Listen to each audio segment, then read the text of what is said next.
ग्वालियर राजघराने की राजमाता माधवी राजे सिंधिया राजघराने की राजमाता व केंद्रीय मंत्री ज्योतिरादित्य सिंधिया की मां को अंतिम विदाई दी गई। ग्वालियर में केंद्रीय मंत्री सिंधिया ने मां को मुखाग्नि दी। ग्वालियर आने के बाद राजमाता की पार्थिव देह पहले रानी महल में अंतिम दर्शन के लिए रखी गई थी। इसके बाद सिंधिया रियासत के थीम रोड स्थित छतरी मैदान में पूरे राजसी परंपरा के साथ पुत्र ज्योतिरादित्य सिंधिया ने मां को अंतिम विदाई दी। इस दौरान सीएम मोहन यादव, बीजेपी प्रदेश अध्यक्ष वीडी शर्मा सहित तमाम राजनीतिक हस्तियां मौजूद रहीं। बता दें, आम आदमी के रीति रिवाजों से राजसी परंपरा अलग होती है। सिंधिया राजघराने में 14 दिनों तक शोक रहेगा। राजमाता माधवी राजे सिंधिया की पार्थिव देह को गुरुवार को एमपी के ग्वालियर लाया गया। वो इसलिए क्योंकि सिंधिया ग्वालियर में निवास करते हैं। यहाँ जय विलास पैलेस में राजमाता का पार्थिव शरीर रखा गया, जहाँ आज तमाम हस्तियां अंतिम दर्शन करने और श्रद्धांजलि देने पहुंची। वहीं इसके बाद सिंधिया पैलेस से फूलों से सजे वाहन में राजमाता की अंतिम यात्रा निकली। इस दौरान बेटे ज्योतिरादित्य सिंधिया साथ में मौजूद रहे। छतरी मैदान में राजमाता के अंतिम संस्कार की तैयारियां की गई थी, जहां पति माधवराजे सिंधिया की समाधि के बाजू में माधवी राजे की अंतिम क्रिया की गई। इस दौरान पूरा सिंधिया परिवार मौजूद रहा। पुरोहित की मौजूदगी में राजसी परंपरा और मंत्रोच्चारण के साथ राजमाता को अंतिम विदाई दी गई। सिंधिया ने अपना सिर भी मुंडवाया।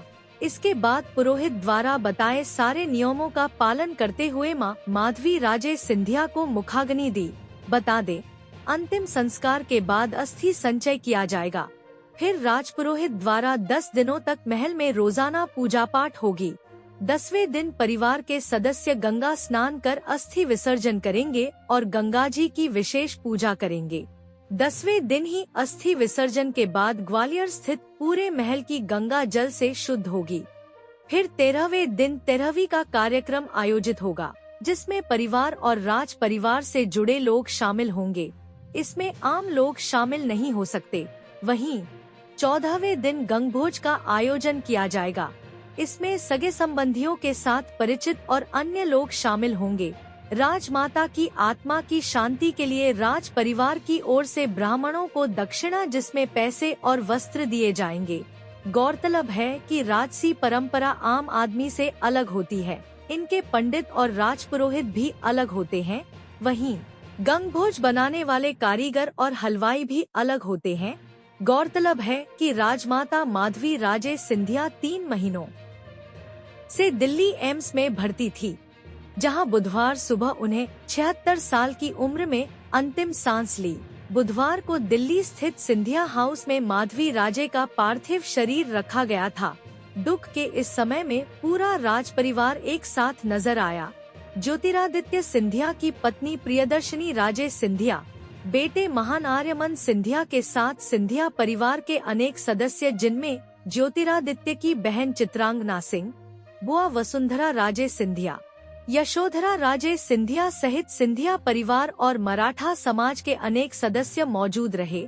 वहीं बड़ौदा के राज परिवार के कई सदस्य भी पहुंचे और पूरे भारत के अनेक राज परिवारों के सदस्यों ने ग्वालियर आकर राजमाता को अपनी श्रद्धांजलि अर्पित की। राज परिवारों के अलावा मध्य प्रदेश के मुख्यमंत्री मोहन यादव, प्रदेश अध्यक्ष वीडी शर्मा और सरकार के कई मंत्री और विधायक भी आज इस कार्यक्रम में शामिल हुए। अंतिम दर्शन के बाद राजमाता के पार्थिव शरीर को पालकी में जय विलास पैलेस से शहर के कटोरा ताल स्थित सिंधिया छतरी तक शव यात्रा निकलते हुए ले जाया गया, जहां केंद्रीय मंत्री ज्योतिरादित्य सिंधिया ने पूरे विधि विधान से मुखाग्नि देकर अपनी मां का अंतिम संस्कार किया। इस दौरान परिवार के सभी सदस्यों के साथ ही केंद्रीय मंत्री ज्योतिरादित्य सिंधिया भी अंतिम विदाई के दौरान कई बार भावुक होते नजर आए।